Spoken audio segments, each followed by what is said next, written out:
If you're a maintenance supervisor at a manufacturing facility and your machinery isn't working right, Grainger knows you need to understand what's wrong as soon as possible. So when a conveyor motor falters, Grainger offers diagnostic tools like calibration kits and multimeters to help you identify and fix the problem. With Grainger, you can be confident you have everything you need to keep your facility running smoothly. Call 1-800-GRAINGER, click Grainger.com, or just stop by. Grainger, for the ones who get it done. Clorox Toilet Wand, it's all in one. Clorox Toilet Wand, it's all in one. Hey, what does all in one mean? The caddy, the wand, the preloaded pad. There's a cleaner in there, inside the pad. So Clorox Toilet Wand is all I need to clean a toilet? You don't need a bottle of solution to get into this toilet revolution. Clorox, clean feels good. Use as directed. A friendly reminder that Coast to Coast Hoops is sponsored by Better. That is BETR. Better Picks is the daily fantasy sports app where your sports knowledge turns into real cash fast. Download Better, BETR, or better.app now. Sign up today and you'll get a free $10, no deposit necessary. A warmer for the low. Welcome to lovely Las Vegas for Coast to Coast Hoops with myself, Greg Hoops Peters, and now part of the VC Family Podcast. We've got an excellent podcast for you as we're going to be joined in a few minutes by one of our good friends, Rocco Miller, who does such great work over at bracketeer.org. Is going to be aboard, and we're going to be chatting with him about the fact that Tyon Grant-Foster, after I had recorded my podcast yesterday, came out that he will indeed be eligible for Gonzaga. The NCAA continues to be the Washington Generals of the card system. They lose yet another one. Tyon Grant-Foster, he's going to be back out there for Gonzaga. We're going to talk to Rocco about some of the nooks and crannies of this, if there's any other players that are dealing with some sort of a waiver issue, anything like that to take note of. But more specifically, we are going to be talking about those Gonzaga Bulldogs. We're going to be talking about what that means for them. Additionally, we are going to be taking a look at a few West Coast teams with him that he's feeling a little bit bullish on. He does a great job with the mid-major show over at the Field of 68 with Sean Paul, so we certainly have to be discussing some of those teams that at the last second he's feeling bullish on, and if he's made anything out of these exhibition matchups, if there are a few teams that he's having a little bit of a change of heart on, whether that be to the positive or the negative. So a nice clean conversation there with Rocco. If you do have a question, comment, segment idea, what have you for this podcast, you do have one of two ways we offer those in. First one is my Twitter/X timeline at gunit_81.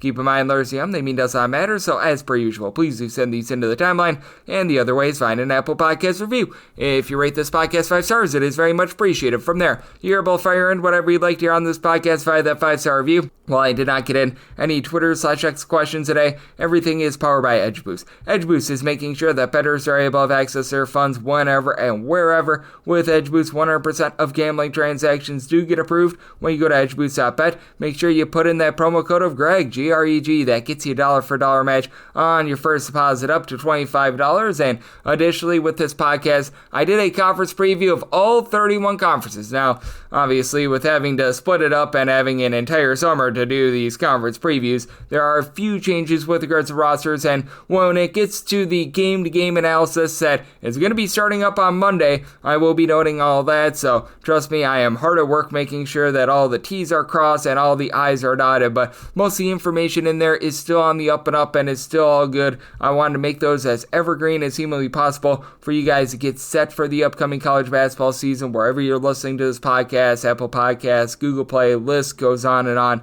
They are all listed there, so we've got you guys covered on that front, and Rocco does have us covered with amazing insights into this great game that we all know and love of college basketball. I know that he is doing everything humanly possible to be able to get us set for what I think is going to be one of the most amazing seasons ever. You're able to follow him on the old Twitter/X at his first and last name, Rocco Miller, and then the number 8 all together. And additionally with Rocco, always have to take note that he does so many different things, whether that be at bracketeer.org, whether that be at Basket Under Review. I mentioned the mid-major show over on the Field of 68 and so much more. And Rocco, it is always a pleasure, my friend. Thank you so much. Yeah, it's great to be on with you, Greg. Just having some fun as we get ready for college basketball season.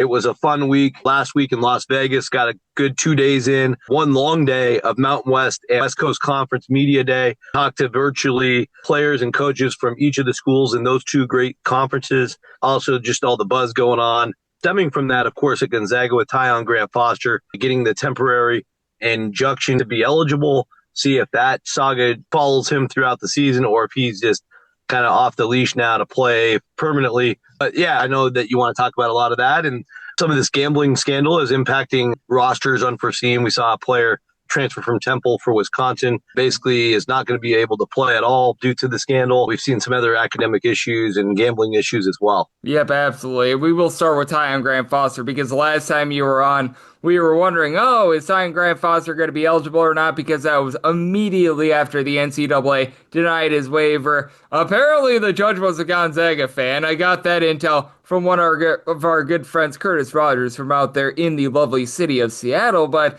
that said, how does this impact this Gonzaga team? Because I thought that even if they didn't have Tyon Grant-Foster, that this was going to be a rock-solid team, that they would win the WCC. But I know that there's not as many people talking about Gonzaga in terms of being like a top 10 team as they typically do. And I think that that's a little bit of a fool's errand because these guys like Braden Smith, these guys like a Jalen Worley that were out last year, these are really good players that, in my opinion, I always like to call them out of sight, out of mind guys just because they didn't play last year. And I think that they are going to have tremendous seasons. Yeah, I agree. And I think Steele Venters is another guy on that list who's coming back from a super long injury, 2 years on the sideline, probably almost 3 years since any of us has seen him play for Eastern Washington, but obviously was a hot commodity in that season's transfer portal. And all reports are good. Brian Michelson, the associate head coach of Gonzaga, was the representative from the staff at Media Day. Due to this whole Tyon Grant-Foster saga, Mark Few was actually waiting with him to see if they could get a hearing on the same day. So that was fun to cover. But I think with Venters, Worley, Fogel, the freshman coming out of Anacortes, and others, there's a lot of pieces to work with if you're Mark Few and the coaching staff. I think the one thing that Tyon Grant-Foster brings to the table is that proven commodity. He's got just a high level upside at the 3 spot that really is less proven on the other guys we mentioned. With them either sitting out or being freshmen, we just don't know for sure from a dependability standpoint. Coaches like Mark Few and, of course, Coach Bennett at St. Mary's, who run this league, the reason they've been so successful is they almost every single year have 5 guys they know they can count on in thick and thin, if not more. And without Grant-Foster, they have basically a hole there at the 3 spot where they would have to depend or have somebody play their way into that role, which even for as successful as they are and how likely it would still pan out okay. It's a little bit more uncomfortable. And I think that's why you saw Mark Few so involved with this entire case. He sat there in the courtroom with him for over 2.5 hours. I heard even some of his family members didn't last that long. And so it shows you that it really matters to him. Now, there's all sorts of scrutiny in terms of Grant-Foster and his background and some of the issues he had at Grand Canyon and whatnot, but there's no denying when he is on the court and locked in, he is a big-time difference maker.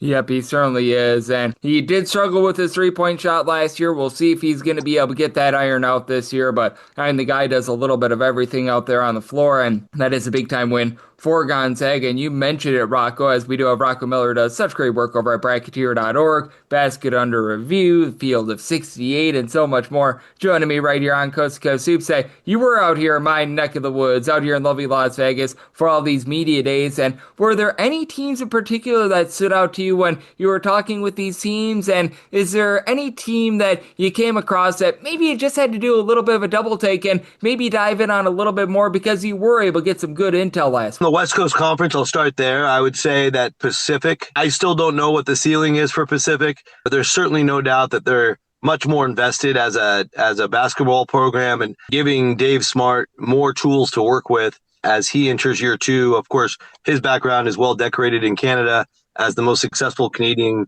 collegiate basketball coach of all time.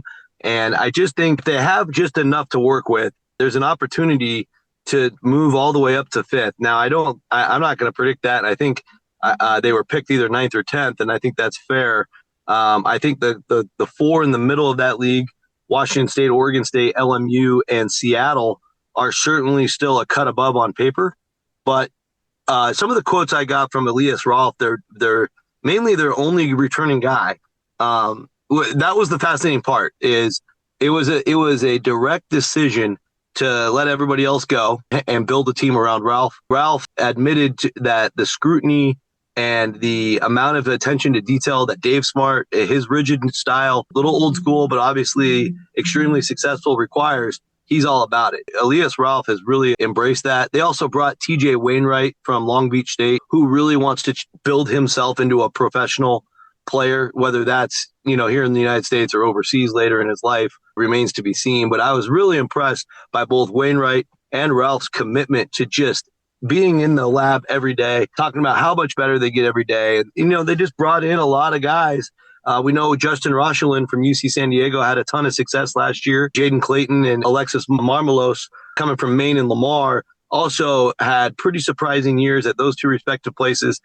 So again, it's going to have to be a win, do more with less operation, but they really did go out in the portal and try to find as much as they could. Out in the Mountain West, the more and more I dove into Grand Canyon, even though they did fall again in their exhibition just recently to USC. I'm not too concerned about that. It was a competitive ball game. I think this team is going to continue to get better. Of course, they're going to have an amazing home court advantage as always.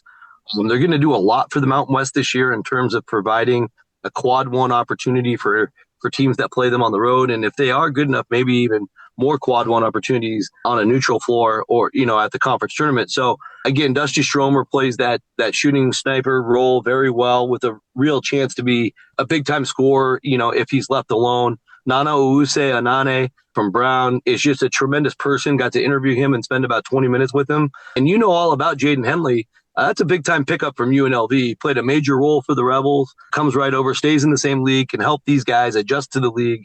I think the guy everybody was raving about, but we didn't see a lot from him in the exhibition, is Efe Demirel from Turkey, 7-1 sensation. Curious how much run he ultimately will get when we get to league play.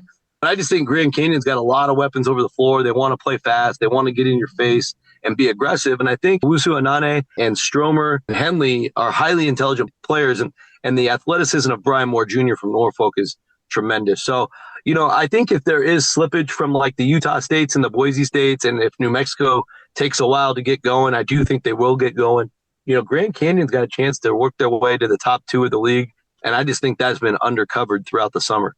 And I'm so glad that you mentioned Grand Canyon and really the Mountain West as a whole, as we do have Rocco Miller, does such great work over at Bracketeer.org, joining me on Coast to Coast Hoops, because when I look at the Mountain West, it's just a strange outlook for me on it, because the one team that I think is really going to be in play for an at-large bid to the NCAA tournament is San Diego State. Now, can a team like a Boise State, Utah State be able to get there? I absolutely think so, but I think that there's going to be a lot of teams that hover between like 45 through 75 in this conference. I don't know if you agree/disagree, but it feels like necessarily the top three teams maybe have taken a little bit of a step back, but that overall meat of like the top 5, top 6 are all going to be rock solid this year. Yeah, I do trust New Mexico to get into that group. I mean, I think the system that... And Colorado State, I think, is really interesting, too. Yeah, they are very interesting as well. Yeah, I'll touch on them in a sec. I think New Mexico is the one I certainly have the most faith in because Chris Howell is there.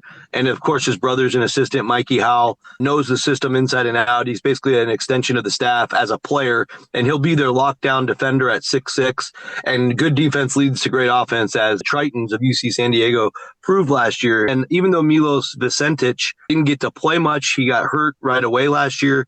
As long as he's on the floor as much as he's supposed to be, that's another guy who can really implement it. They're really excited about the freshman Woljan. Antonio Chol could be a real difference maker. They're raving about him. And Dayton Albury figures to be perhaps the leading scorer from Utah State himself. And he knows now, after one lap around the sun, how to navigate the Mountain West. So I think New Mexico is certainly going to land in that 45 to 75 zone with some serious danger factor. And that's the thing about the Mountain West every year, Greg, is we always have a team, it seems like, that's just red hot at the end of the year. Last year it was Colorado State. The year before was Nevada. I think we can go back to almost each of the last 5 to 7 years and pick that hot team. And New Mexico figures that to have a very good chance to be that team this year. I think with Colorado State, it's a good shout out. Like, really excited for Ali Farouk Manesh. I think he'll run some really great offensive sets that he's really kind of been, groomed with under Nico Medved, and then continue to build on this Colorado State team and the program. And really, it's not a step backwards. He's going to at least uphold where they've been. Now, obviously, trying to match exactly what they did last year is a little unrealistic, but I do like the fact that Josh Pasquarelli comes over from Marist College. Big fan of his game, and I like some of the other pieces. Another team who could catch lightning in a bottle later in the year. Interested to see how it comes together over time. Jevin Muniz was really efficient at Florida Gulf Coast. Jace Butler was a kind of an untapped guy that Washington couldn't really get rolling last year, but he's got a ton of potential, was a highly recruited guy. And Kerry Booth from Illinois in the middle there, he's got a chance to do the same. And there's still leaders like Kyle Jorgensen and Rashawn Mbemba can carry forward what they did last year. So a lot to look forward to for Colorado State. And I would say UNLV, if they get up to full strength. I did get to talk to Miles Che. It looks like he's back and available. He did miss the first exhibition game against Washington. But with some of the other injuries going on at UNLV, of course, they lost the big man for 8 to 12 weeks. I'm kind of proceeding with caution, but I do think if UNLV, there is enough talent behind Kamani Hamilton and others, and Lawhorn from Illinois, there's a lot of talent there to really be that level. And they believe in themselves heavily. Some of the quotes from Josh Pastner do not hold back at all. And so, yeah, we'll see what they can do. It's just more about, like, without 7-footer Emmanuel Steffen, that's the name I was looking for, transferred in from Arizona, going to be probably done till January. Sometimes for a big guy, it could be the whole year.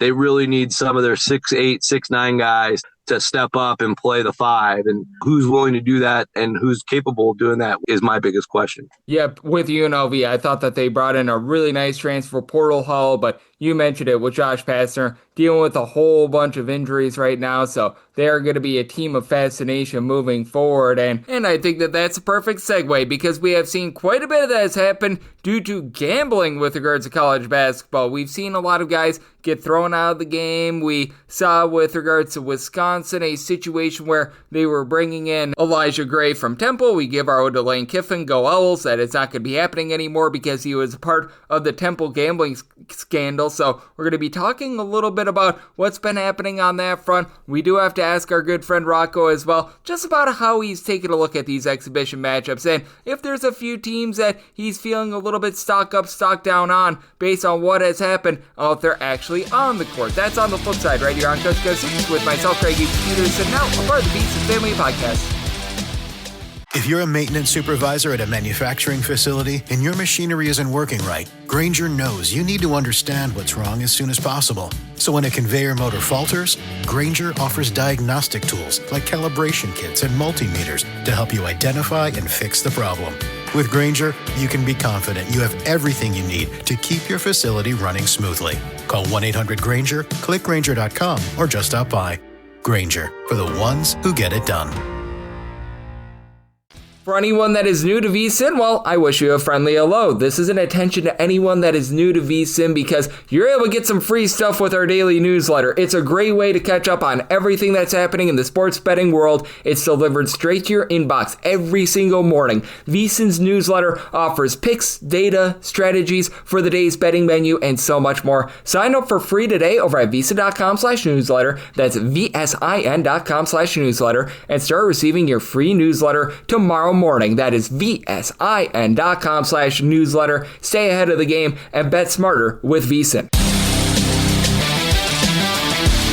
And we're back here in lovely Las Vegas for Coast to Coast Hoops with myself, Greg Peterson, now part of the VSiN Family Podcast. Always a pleasure to be joined by Rocco Miller. He does such great work on so many different platforms, whether that be Bracketeer.org, whether that be the Field of 68 with their mid-major show, Basket Under Review, and so much more. You're able to follow him on Twitter/X at his first and last name, Rocco Miller, the number 8 altogether. And Rocco, we left off talking about the Mountain West and UNLV, and you mentioned this at the top when we were just starting our interview, the fact that we are still seeing some ripple effects and some ramifications from what happened in terms of some gambling scandals over the last few years in college basketball. And how about if we flesh this out a little bit more, because we know that there were a few gambling scandals that have actually happened in college basketball the last few years. The most notable two, I would say, are the Fresno State one from last year, where man, that was not great to say the least. And then the Temple one I thought was one of the most interesting because there are a lot of guys that were caught on Temple that were a part of that gambling scandal. And then immediately after they were caught, Temple goes on that run all the way to the American Conference Final, and they very nearly made the NCAA tournament. But we know that there was even more that came out on Tuesday, and I know you, Rocco, did a great job of being able to cover this on your Twitter/X feed. So just flesh out a little bit more as to what happened and some of the teams and players that are just involved with this, as I know that Elijah Gray is one of those guys, as he was dismissed from Wisconsin, though I can tell you, being a Wisconsin Badgers fan, didn't think he was going to be doing a ton to start with. The Elijah Gray situation at Wisconsin, I guess they never admitted him to school to begin with, so now he's completely gone. I think he was practicing for quite some time, but that's it for him. And, we also saw BJ Freeman, who was not involved with Temple, but he's now banned for life. He was a college basketball star at Milwaukee and, of course, had some huge games for Arizona State last year. So really high-profile player there that won't be able to play college basketball again. He was slated to start for UCF this year. So that one is a really tough blow for the Knights. And, getting to know BJ over the years, I covered Arizona State and Milwaukee and met him at both programs, and good kid, but just came from a really tough background, came from the JUCO ranks originally. You can kind of understand it. It's obviously a very poor decision and just trying to find money however he could. It was unfortunate to see not only him, but a handful of guys get banned from the game. That's just crazy that we're at that point, but I guess they have to figure out a way to stop the bleeding. And then, of course, we had the situation with Dayton where NG is now suspended indefinitely, probably off the team till further notice. And that's another guy kind of dealing with some hot water out there for the Flyers. It's just like a little bit of a trickle-down effect, it feels like, with the NBA FBI situation that came down last week. There's a lot of change in attitude in terms of this new NCAA rule that came out last week, Greg, or maybe it was actually 2 weeks ago, where college sports athletic departments can now legally bet on pro sports. And you're seeing Greg Sankey here on Tuesday of the SEC, the commissioner, violently disagreeing with that ruling, which is very fascinating because if you actually did your homework and saw the people who passed the rule to begin with, one of the representatives was from the SEC. And so it's a complete pivot. And the theory is, and we'll just call it a theory because we don't have any evidence, but the theory is because of the NBA's FBI raid, there is going to be more names named on that side. And the apple doesn't fall too far from the NBA tree to college basketball. Some of these guys, a good number of them now are either millionaires or close to millionaires, invited to these poker games. And I've heard of some of this going on for 3 or 4 years. It's just a matter of whose name gets thrown into the mix. It's almost sort of a luck of the draw thing, I guess, because I do think several have been involved. And it's not just college basketball. It's college football. It's pro football, potentially Ohtani of baseball, other baseball players, Olympians, tennis players, swimmers. It's basically a millionaires club, if you will. And it's going to impact all sports depending on how far the FBI wants to go. There's a lot of backpedaling happening from where I'm sitting. Yep, absolutely. And we're seeing some big-time trickle-down effects. The NJ situation over at Dayton, that's actually one that I found out through your Twitter/X feed, so I give you a little bit of credit there. And I do think that it's going to be something that we need to watch out for moving forward because we know that a lot has come out all the way from the Chauncey Billups situation, which if you want some good, clean family fun, read about that. Man, that was wild to say the least. But yep, there's certainly a lot of that is going on. As we do have Rocco Miller, who does such great work over at Bracketeer.org, joining me on Coast to Coast Hoops. And Rocco, I feel like we've talked enough about things going on off the court. Let's go to things on the court. And we've seen a lot of exhibitions over the last few weeks. And I'm one of those guys that you can gather a little bit from these exhibition results, what have you. But I would say if you're trying to think that a team is going to win/lose the national title because of what you saw in an exhibition matchup, you're probably bucking up the wrong tree. But that said, have there been a few teams that have either impressed you / maybe made you feel a little bit more tepid about them with what you've seen in their results here on the court over the last few weeks? Yeah, I'm just taking everything with a grain of salt, as you should. I think that's the first rule of exhibition play. I think the kind of cool thing is in this new era of exhibition games is there's so many more matchups of D1 versus D1, high major versus high major, playing like opponents. And I think that does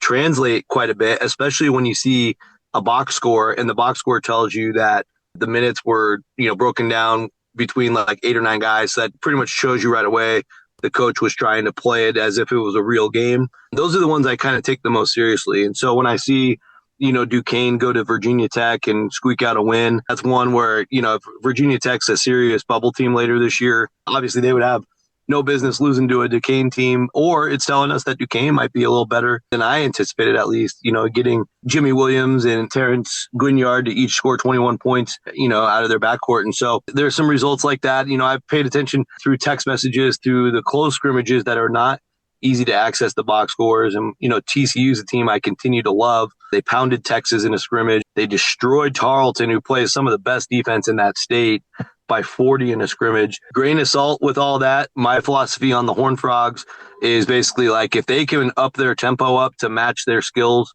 with Owen Freeman running the show, transfer from Iowa, used to running a lot at that program. Tanner Toolson used to running a significant amount at Utah Valley, and the list goes on. I think this is a roster built to run. I think TCU can really take at least the early part of their schedule and take the world by storm and build a resume. They get a crack at Florida, actually, down in San Diego. That could be interesting if they keep playing at a high level going into Thanksgiving. And I think outside of that, it's more just individuals. The kid for Purdue Fort Wayne really caught my attention. Stevenson is his name. Cale Stevenson, transfer from Grambling, played a great role at Grambling, but he clearly was the alpha doing everything for the Mastodons. 23 points, 11 rebounds, 7 assists, and a 14-point win over Ball State. And so, you lose guys like Rasheed Bello and Mr. Johnson from last year's team, and you're wondering, okay, I love the John Kaufman offense. They're going to be a top 50 tempo team, but who are going to be the new guys? And so that's kind of the fun part too. And so, kind of falling on Stevenson, that was kind of yesterday's Easter egg. And I just try to find one of those or two of those per day, and I'm a happy camper. Yep, exactly. And Mikhail Stevenson is a guy that over at Grambling last year I was very impressed by. So I'm so glad that you touched upon him, as I do think that for Purdue Fort Wayne, they're going to find a way to be able to give you good offense. We'll see what they're able to give you defensively, but that's going to be a fun team to watch out there in the Horizon League. And Rocco, I know you're doing a great job of following just a little bit of everything in terms of college basketball, from the big teams to the small teams to everything in between. You're just such a wealth of knowledge. You're tied into a little bit of everything. You're doing about 57 shows this year, and you're doing so all so well. So love to get people at home know what's all on tap for you and how people can follow along on social media and other platforms. Appreciate it, Greg. It's always good to be on the program with you. You can find me at bracketeer.org. That's the mothership. Well, preseason bracketology is all done, so look for that to get published between now and Monday. Monday, of course, being the season opener, so we got to get that out as soon as possible, putting the finishing touches on it. Also, scheduling pages were not all the way done, so we released the American Conference page today. Never too late to make your plans for November and December non-conference. And plus, with all the conference schedules being released, it's an easy way. If you are curious about Conference USA, the American Conference, or now the Missouri Valley will be up later tonight, it's a really easy way to navigate. We appreciate everybody's support. We had multiple people contribute to the site throughout the summer. And also, Basket Under Review. A couple really cool features are going up. I'm doing an article right now on the Mountain West, the final rodeo being this year. The Mountain West that we know and love, with the big boys still included, San Diego State, Boise, Utah State, Colorado State, in that big mix at the top of the conference, their last rodeo. Should be a really fun piece for you to read if you've watched the league over the years, bringing you back to how the league started, to the greatest moments, to what to expect this year. Outside of that, the Field of 68, I host a show with Sean Paul and Vince Wolfram called the Mid-Major Show. It's really about the one bid leagues, so the other 22, if you will. Our next show is Thursday night at 5 p.m. Eastern, 2 o'clock Pacific. And really excited because we're going to do our first preview show. So we are handpicking our favorite games of the first week of the season, breaking them all down. I know if you're listening to Greg, you're very interested in all levels of college basketball. There'll be some good information on that show breaking down the one bid league best matchups of week one. Oh, those are going to be amazing. We are going to be getting 100 million billion games of college basketball on Monday. Myself and Rocco cannot wait. It's going to be great. Everything from the big games like BYU versus Villanova out here in lovely Las Vegas to the likes of Mary Baldwin taking on Division I teams. It's always a good time, and Rocco, he is so well tied into the sport. He does an amazing job of covering it all, and every single time he joins me, he lends such great insight. So big thanks to Rocco for joining me on Coast to Coast Hoops, now part of the VSiN family of podcasts. And if you do like hearing from this fine podcast, Coast to Coast Hoops, you're able to subscribe wherever your podcasts, Apple Podcasts, Google Play, Spotify, Spotify, Stitcher, and TuneIn. If you do have a question, comment, segment idea, what have you for this podcast, you have one of two ways we'll fire those in. First one is my Twitter/X timeline at gunit_81. Keep in mind, largely, name does not matter, so as per usual, please do send these into the timeline, and the other way is find an Apple Podcast review. If you rate this podcast 5 stars, it is very much appreciated. From there, you're able to fire in whatever you'd like to hear on this podcast via that 5-star review. I am indeed with you guys every single day on this podcast, regular season and off season.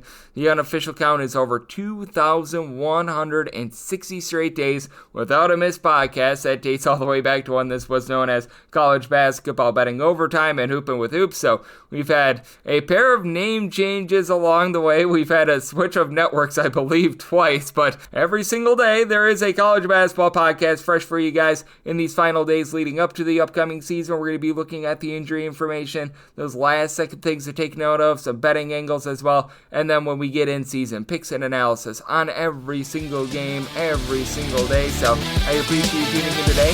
I'll be back with you once again tomorrow. Thank you.